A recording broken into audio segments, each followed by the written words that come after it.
नाज़रीन अस्सलाम वालेकुम। आज मैं आपको दही के बारे में बता रही हूँ कि दही के बहुत सारे फ़ायदे हैं। मैं आपको भी दही के बारे में बता रही हूँ। दही में बहुत सारे अज़ा पाए जाते हैं। मसलन दही में प्रोटीन है, मादनियात है, कैल्शियम है और इसमें कल्चर है, लाइफ कल्चर इसमें है और इसमें प्रोबायोटिक है।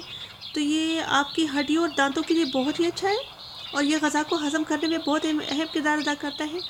और ये मैदे को ग़ज़ा हज़म करने में बहुत ही अहम किरदार अदा करता है। मसलन अगर आप सालन पकाएं और इसको दही के साथ खाएं या सिर्फ दही आप इस्तेमाल करें, ख़ासकर गर्मियों के मौसम में, क्योंकि इसकी तासीर जो होती है वो इसकी तासीर जो है वो मैं माफ़ी चाहती हूँ। मैं एक तरफ मैं खाना भी पका रही हूँ, एक तरफ मैं और दूसरी तरफ मैं वीडियो भी आपकी खिदमत में पेश कर रही हूँ, तो मुझे चाहिए कि मैं सिर्फ वीडियो ही पेश करूँ। अच्छा, तो मैं आपको बता रही हूँ कि इसको सर्दियों के मौसम की बजाय इसको गर्मियों के मौसम में अगर इस्तेमाल में लाया जाए तो बहुत ही अच्छा है। तो ये ग़ज़ा को हज़म करता है और ये मैदे के लिए बहुत ही मुफीद है और इसमें प्रोबायोटिक बहुत ज़्यादा है, क्योंकि इसकी छट्टी बनाई जाए या इसको बराह रास्त आप इसको इस्तेमाल करें। और मेरे ख़्याल में ना आप ऐसे करें कि आप इसको घर में भी तैयार कर सकती हैं, बाज़ार में भी आप ख़रीद सकती हैं, आपको इसको घर में भी इस्तेमाल कर सकते हैं। आप मसलन दूध ख़रीद कर आप ख़ुद भी दही बना सकती हैं। और अगर आप ऑर्गेनिक दूध से आप दही बनाएं तो फिर तो उसका मज़ा ही दोबारा हो जाता है। और या अगर देहात हो, किसी के पास गाय भैंसें हो या बकरियां हो, तो वो ख़ुद भी दूध से वो दही बनाते हैं, तो वो उनके लिए तो मज़ा ही दोबारा हो जाता है। उनके लिए तो बहुत ही अच्छी बात है। वो तो खुश नसीब है कि उनकी अपनी गाय भैंसें हैं और बकरियां हैं और सब कुछ अल्लाह ताला की नेमत उनके पास मौजूद है, तो फिर क्या बात है। तो आज के लिए इतना ही काफ़ी था।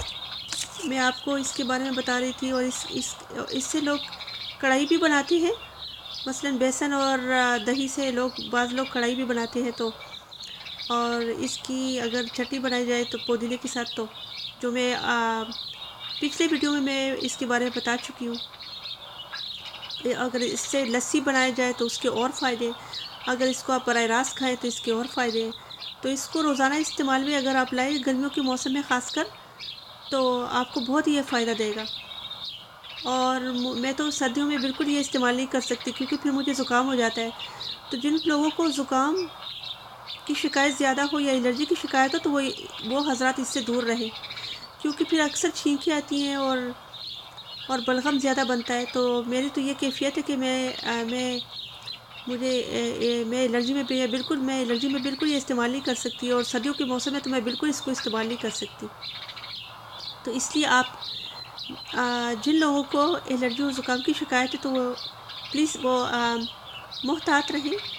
और बाकी लोगों को जो शिकायत नहीं है, तो वो ये इस्तेमाल कर सकते हैं गर्मियों के मौसम में।